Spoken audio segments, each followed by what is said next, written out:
Chapitre 23. La nuit pluvieuse avait fait place à une matinée brumeuse, moitié gelée, moitié bruine, et l'eau qui descendait des hauteurs en gazouillant formait de petits ruisseaux qui traversaient notre sentier. J'avais les pieds trempés, j'étais de mauvaise humeur et peu en train. Enfin, juste dans la disposition propre à me faire le mieux ressentir tous ces désagréments. Nous entrâmes dans la maison par la cuisine pour nous assurer que Mr. Heathcliff était bien absent, car j'avais peu de confiance dans sa propre affirmation. Joseph était seul et avait l'air de siéger dans une sorte d'Élysée, à côté d'un feu ronflant, un cardal auprès de lui sur la table couverte de grands morceaux de gâteau d'avoine grillé, sa courte pipe noire à la bouche. Catherine courut à la cheminée pour se chauffer. Je demandai si le maître était là. Ma question demeura si longtemps sans réponse que je crus que le vieillard était devenu sourd et que je la répétais plus haut. Non, Grogna-t-il, ou plutôt glapit-il, à travers son nez. non, non, vous n'avez qu'à vous en retourner, d'où c'est que vous venez. Joseph. Cria de l'intérieur, en même temps que moi, une voix maussade. Combien de fois faudra-t-il vous appeler? Il n'y a plus que quelques cendres rouges. Joseph, venez sur-le-champ. De vigoureuses bouffées de sa pipe et un regard résolu vers la grille du foyer indiquèrent qu'il refusait de prêter l'oreille à cet appel. La femme de charge et Ayrton étaient invisibles. L'une partit pour faire une course, et l'autre à son travail sans doute. Nous avions reconnu la voix de Linton et nous entrâmes. Oh, je souhaite que vous périssiez de froid dans un galetas. Dit le jeune homme, croyant que c'était son négligent serviteur qui arrivait. Il s'arrêta en s'apercevant de son erreur. Sa cousine courut à lui. Est-ce vous, Miss Linton? Dit-il, en soulevant sa tête du bras du grand fauteuil dans lequel il était allongé. Non, ne m'embrassez pas. Cela me coupe la respiration. Mon Dieu, papa m'avait dit que vous viendriez. Poursuivit-il après s'être un peu remis de l'embrassade de Catherine, qui restait debout d'un air fort contrit. Voudriez-vous fermer la porte, s'il vous plaît? Vous l'avez laissée ouverte et ces détestables créatures ne veulent pas venir mettre de charbon dans le feu. Il fait si froid. Je remuai les escarbilles et allai chercher moi-même un seau de charbon. L'invalide se plaignit d'être couvert de cendres, mais comme il avait une toux pénible, qu'il paraissait fiévreux et malade, je ne me formalisai pas de son humeur. Eh bien, Linton, Murmura Catherine quand il eut fini par dérider son front. êtes-vous content de me voir? Puis-je quelque chose pour vous? Pourquoi n'êtes-vous pas venu plus tôt? Demanda-t-il. Vous auriez dû venir au lieu d'écrire. Cela me fatiguait terriblement d'écrire ces longues lettres. J'aurais bien préféré de causer avec vous. Maintenant, je ne puis plus supporter ni la conversation ni rien d'autre. Je me demande où est Zillah. Voulez-vous? Il me regarda voir dans la cuisine si elle n'y est pas. Je n'avais pas reçu de remerciements pour mon précédent service. Comme j'étais peu disposé à courir à droite et à gauche sur ces injonctions, je répliquai. Il n'y a personne dans la cuisine que Joseph. Je voudrais à boire. S'écria-t-il avec irritation en se retournant. Zillah est constamment à se promener à Gimmerton depuis le départ de papa. C'est indigne. Et je suis obligé de descendre ici. Ils ont résolu de ne jamais rien entendre quand je suis en haut. Votre père est-il attentionné pour vous, Master Heathcliff? Demandai-je en voyant le peu de succès des avances amicales de Catherine. Attentionné. Il les rend un peu plus attentionnés, voilà tout. Les misérables. Savez-vous, Miss Linton, que cette brute de Hareton se moque de moi? Je le déteste. D'ailleurs, je les déteste tous. Ce sont des êtres yeux. Cathy se mit en quête d'un peu d'eau. Elle aperçut un broc sur le buffet, remplit un verre et le lui apporta. Il la pria d'y ajouter une cuillerée de vin d'une bouteille qui se trouvait sur la table. Après avoir avalé quelques gorgées, il parut plus calme et lui dit qu'elle était bien aimable. « Et êtes-vous content de me voir? » demanda-t-elle en répétant sa première question, heureuse de découvrir sur son visage la trace d'un faible sourire. Oui, certainement. C'est une nouveauté que d'entendre une voix comme la vôtre. Mais j'ai été contrarié que vous ne vouliez pas venir. Papa jurait que c'était de ma faute. Il me traitait d'être pitoyable, lamentable, insignifiant. Il disait que vous me méprisiez et que s'il eût été à ma place, il serait déjà le maître à la grange, plus que ne l'est votre père. Mais vous ne me méprisez pas, n'est-ce pas, Miss? Il faut m'appeler Catherine ou Cathy. Interrompit ma jeune maîtresse. Vous méprisez? Non. Après papa et Hélène, je vous aime plus que personne. Je n'aime pas Mr. Heathcliff, par exemple. Je n'oserai pas venir quand il sera de retour. Restera-t-il parti plusieurs jours? Pas très longtemps, mais il va souvent dans la lande depuis que la saison de la chasse a commencé. Vous pourriez passer 1 heure ou 2 avec moi en son absence. Dites-moi que vous viendrez. Il me semble que je ne serai pas grognon avec vous. Vous ne m'irriteriez pas et vous seriez toujours prête à m'assister, n'est-il pas vrai? Oui, répondit Catherine en caressant ses longs cheveux soyeux. si je pouvais seulement obtenir le consentement de papa, je passerais la moitié de mon temps avec vous. Gentil Linton, je voudrais que vous fussiez mon frère. Et vous m'aimeriez alors autant que votre père.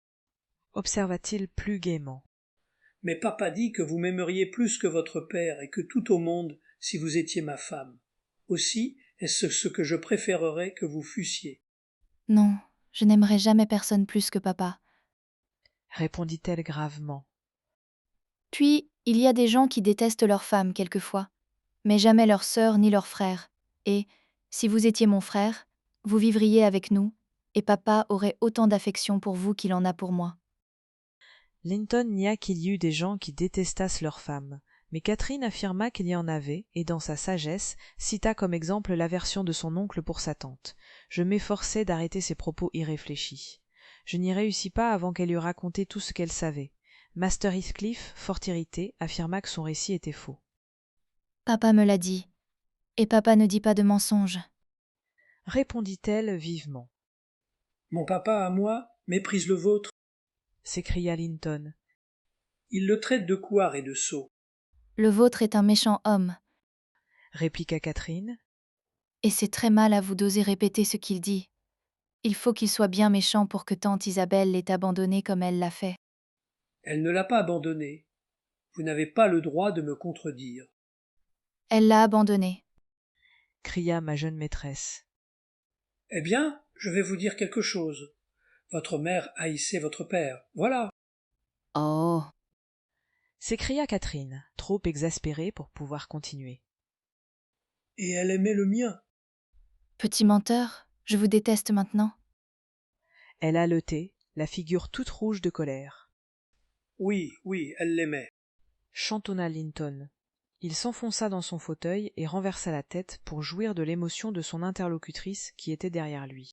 « Silence, Master Heathcliff, dis-je. C'est votre père qui vous a raconté cela aussi, je suppose. Pas du tout. Taisez-vous. Elle l'aimait. Catherine, elle l'aimait. Cathy, hors d'elle-même, poussa violemment le fauteuil, ce qui fit tomber Linton contre un des bras. Il fut pris aussitôt d'un accès de toux qui le suffoqua et qui mit rapidement fin à son triomphe. Cela dura si longtemps que j'en fus moi-même effrayé. Quant à sa cousine, elle pleurait tant qu'elle pouvait, atterrée du mal qu'elle avait causé. Elle ne dit pourtant pas un mot. Je le soutins jusqu'à ce que l'accès fût passé. Alors il me repoussa et inclina silencieusement la tête. Catherine cessa ses lamentations, elle aussi prit un siège en face de lui et regarda le feu d'un air grave. « Comment vous sentez-vous maintenant, Master Heathcliff » demandai-je au bout de 10 minutes. « Je voudrais qu'elle éprouvât ce que j'éprouve. » répondit-il. « Malfaisante, cruelle créature, Areton ne me touche jamais. Il ne m'a jamais frappé de sa vie. J'allais mieux aujourd'hui, et voilà que... » Le reste de ses paroles se perdit dans un gémissement plaintif. « Je ne vous ai pas frappé. » murmura Catherine, se mordant les lèvres pour prévenir une nouvelle crise d'émotion. Pendant un quart d'heure, il soupira et gémit, comme s'il souffrait beaucoup, pour inquiéter sa cousine apparemment, car chaque fois qu'il l'entendait étouffer un sanglot, il s'efforçait de rendre plus pathétiques les manifestations de sa douleur. « Je suis désolée de vous avoir fait mal, Linton. » dit-elle enfin, ne pouvant plus y tenir. « Mais moi, je n'aurais pas souffert de cette petite poussée, et je n'avais pas idée que vous puissiez en souffrir. Ce n'est pas grand-chose, n'est-ce pas, Linton? Ne me laissez pas rentrer chez moi avec la pensée que je vous ai fait du mal. Répondez, parlez-moi. » « Je ne peux pas vous parler. » murmura-t-il. « Vous m'avez fait tant de mal que je vais passer une nuit blanche à étrangler avec cette toux. Si elle vous tenait, vous verriez ce que c'est, mais vous dormirez tranquillement pendant que je souffrirai le martyre et sans personne près de moi. Je voudrais savoir ce que vous diriez d'avoir à subir ces effroyables nuits. » Il se mit à gémir tout haut en s'apitoyant sur son propre sort. « Puisque vous avez l'habitude de passer des nuits terribles, dis-je. Ce n'est pas Miss qui aura troublé votre tranquillité. C'eût été la même chose si elle ne fût pas venue. Quoi qu'il en soit, elle ne vous dérangera plus, et vous vous calmerez peut-être quand nous vous aurons quitté. Faut-il que je m'en aille? Demanda Catherine tristement en se penchant vers lui. Voulez-vous que je m'en aille, Linton? Vous ne pouvez pas remédier à ce que vous avez fait? Répondit-il avec humeur, en se reculant. Vous ne pouvez que l'aggraver en m'irritant, jusqu'à ce que j'aie la fièvre. Alors il faut que je m'en aille? Répéta-t-elle. Laissez-moi tranquille au moins. Je ne puis pas supporter le bruit de vos paroles. Elle hésitait et résista longtemps à mes efforts pour la décider à partir. Mais comme il ne levait pas la tête et ne parlait pas, elle finit par faire un mouvement vers la porte et je la suivis. Un cri nous rappela. Linton avait glissé de son siège sur la pierre du foyer et restait là à se débattre, par pure perversité d'enfant qui se complaît dans son mal et qui a résolu d'être aussi insupportable et odieux que possible. Sa conduite ne laissait pas de doute sur ses intentions, et je vis aussitôt que ce serait folie de vouloir essayer de le satisfaire. Mais ma compagne ne pensait pas de même. Elle revint en courant tout effrayée, s'agenouilla, pleura, caressa, supplia, tant et si bien qu'il finit par se calmer, faute de souffle, mais pas du tout par remords de la désolation où il la plongeait. « Je vais le mettre sur le banc, dis-je, et il se roulera comme il voudra. Nous ne pouvons pas rester ici à le veiller. Je pense que vous êtes convaincue, Miss Cathy, que vous n'êtes pas la personne dont la présence peut le soulager, et que son état de santé ne tient pas à son attachement pour vous. Là, le voilà installé. Venez. Dès qu'il verra qu'il n'y a plus personne pour s'occuper de ses sottises, il sera trop heureux de rester tranquille. » Elle plaça un coussin sous sa tête et lui offrit un peu d'eau qu'il repoussa. Puis il se tourna et se retourna péniblement sur le coussin, comme si c'eût été une pierre ou une pièce de bois. Elle essaya de le disposer plus commodément. « Cela ne peut pas aller, dit-il. Ce n'est pas assez haut. » Catherine en apporta un autre pour mettre par-dessus. « C'est trop haut, » murmura cet être exaspérant. « Comment faut-il que je l'arrange alors? » demanda-t-elle d'un air désespéré. Elle était à demi agenouillée près du banc. Il se cramponna à elle et fit de son épaule un oreiller. « Non, pas comme cela, dis-je. Vous vous contenterez du coussin, Master Heathcliff. Miss a déjà perdu trop de temps avec vous. Nous ne pouvons pas rester 5 minutes de plus. » Si, nous le pouvons. répliqua Catherine. Il est sage et patient, maintenant.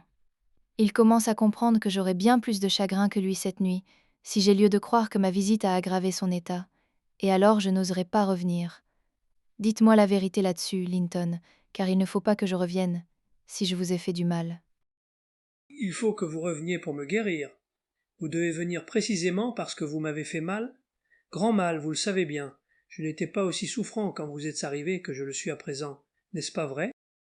Mais vous vous êtes rendu malade vous-même à force de pleurer et de vous mettre en colère? Fis-je observer. Ce n'est pas moi qui en suis cause.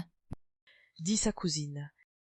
En tout cas, nous allons être bons amis à présent. Vous avez besoin de moi. Vous aimeriez vraiment à me voir de temps en temps? Je vous l'ai dit. Reprit-il avec impatience. Asseyez-vous sur le banc et laissez-moi m'appuyer sur vos genoux. C'est ainsi que faisait maman pendant des après-midi entières. Ne bougez pas et ne parlez pas. Mais vous pouvez me chanter une chanson, si vous savez chanter, ou vous pouvez me dire une longue, jolie et intéressante ballade. Une de celles que vous m'aviez promis de m'apprendre, ou une histoire. Pourtant j'aimerais mieux une ballade. Commencez. Catherine récita la plus longue de celles qu'elle put se rappeler. Ce passe-temps leur plaisait énormément à tous deux. Linton en voulut une autre, et encore une autre en dépit de mes vives objections. Ils continuèrent de la sorte jusqu'à ce que la pendule sonnât midi. Nous entendîmes dans la cour Ayrton, qui rentrait pour dîner. « Et demain, Catherine, viendrez-vous demain » demanda le jeune Heathcliff. Il la retenait par sa robe, tandis qu'elle se levait à contre-cœur. « Non, répondis-je, ni après-demain non plus. » Mais elle lui fit évidemment une réponse différente, car le front de Linton s'éclaira comme elle se baissait et lui chuchotait quelque chose à l'oreille. « Vous ne viendrez pas demain, ne l'oubliez pas, Miss » commençai-je dès que nous fûmes hors de la maison. « Vous n'y songez pas, je pense ?» Elle sourit. « Oh, j'y veillerai, » repris-je. « Je ferai réparer cette serrure et vous ne pouvez pas vous échapper par ailleurs. » Je puis passer par-dessus le mur? dit-elle en riant. La grange n'est pas une prison, Hélène. Et vous n'êtes pas ma geôlière. Et puis j'ai presque 17 ans. Je suis une femme. Je suis sûre que Linton se rétablirait vite s'il m'avait auprès de lui pour le soigner. Je suis plus âgée que lui, vous savez, et plus raisonnable, moins enfant, vous ne le nierez pas? Je me ferais bien vite obéir de lui, en le cajolant un peu. C'est un vrai petit bijou, quand il est sage. J'en ferais un agneau apprivoisé, s'il était à moi. Nous ne nous querellerions jamais, bien certainement, quand nous serions habitués l'un à l'autre. Est-ce que vous ne l'aimez pas, Hélène? L'aimer, me criai-je. C'est le plus hargneux des enfants maladifs qui ait jamais lutté pour traverser l'adolescence. Par bonheur, comme le prédisait Mr. Heathcliff, il n'atteindra pas sa 20e année. Je doute même qu'il voie le prochain printemps, et ce ne sera pas une grosse perte pour sa famille quand il disparaîtra. Il est heureux pour nous que son père l'ait repris. Plus on le traiterait avec douceur, plus il serait insupportable et égoïste. Je suis bien contente que vous n'ayez aucune chance de l'avoir pour époux, Miss Catherine. Ma compagne devint sérieuse en entendant ce discours. Parler de la mort de Langton avec autant d'insouciance blessait ses sentiments. Il est plus jeune que moi, Reprit-elle, après une méditation prolongée. et il devrait vivre plus longtemps. Il vivra. Il faut qu'il vive aussi longtemps que moi. Il se porte maintenant aussi bien que quand il est arrivé dans le Nord, j'en suis certaine. Ce n'est qu'un rhume qui le fait souffrir, un rhume comme celui de papa. Vous dites que papa guérira, et pourquoi pas lui? Bon, après tout, il est inutile de nous préoccuper de tout cela. Car, écoutez, Miss, et prenez garde, je tiendrai parole si vous essayez de retourner à Hurlevent avec ou sans moi, j'avertirai M. Linton. Sans sa permission, votre intimité avec votre cousin ne doit pas être renouée. Elle a été renouée. Murmura Cathy d'un air boudeur. Ne doit pas continuer, alors, Nous verrons. répondit-elle. Et elle partit au galop, me laissant peiner en arrière. Nous arrivâmes l'une après l'autre à la maison avant l'heure du dîner. Mon maître, supposant que nous avions fait une excursion dans le parc, ne demanda aucune explication au sujet de notre absence. Dès que je fus rentré, je me hâtai de changer de souliers et de bas. Ceux que j'avais étaient trempés. Mais cette station prolongée à Hurlevent avait été mauvaise pour moi. Le lendemain matin, j'étais alité et, pendant 3 semaines, je fus dans l'impossibilité de vaquer à mes occupations, infortune que je n'avais encore jamais subie auparavant et que je n'ai jamais subie depuis, grâce à Dieu. Ma jeune maîtresse se conduisit comme un ange. Elle venait me soigner et égayer ma solitude. La réclusion m'affaiblit beaucoup. C'est une chose pénible pour quelqu'un d'actif et de remuant, mais il était difficile d'avoir moins de raisons de se plaindre que je n'en avais. Dès que Catherine quittait la chambre de Mr. Linton, elle apparaissait à mon chevet. Sa journée était partagée entre nous deux. Pas une minute n'était consacrée à l'amusement. Elle négligeait ses repas, ses études et son jeu. C'était la garde la plus tendre qui eût jamais soigné une malade. Il fallait que son cœur fût bien chaud pour qu'elle, qui aimait tant son père, m'en donnât une telle part. Je disais que ses journées étaient partagées entre nous, mais le maître se retirait de bonne heure, et moi je n'avais en général besoin de rien après 6 heures, de sorte qu'elle avait sa soirée à elle. Pauvre petite. Je ne m'inquiétais jamais de ce qu'elle faisait de son temps après le thé. Et quoique, fréquemment, quand elle entrait chez moi pour me dire bonsoir, je remarquasse de fraîches couleurs sur ses joues et une certaine rougeur sur ses doigts effilés, au lieu de songer qu'une course à cheval à travers la lande, par ce temps froid, pouvait en être la cause. Je les attribuais simplement à la vivacité du feu de la bibliothèque.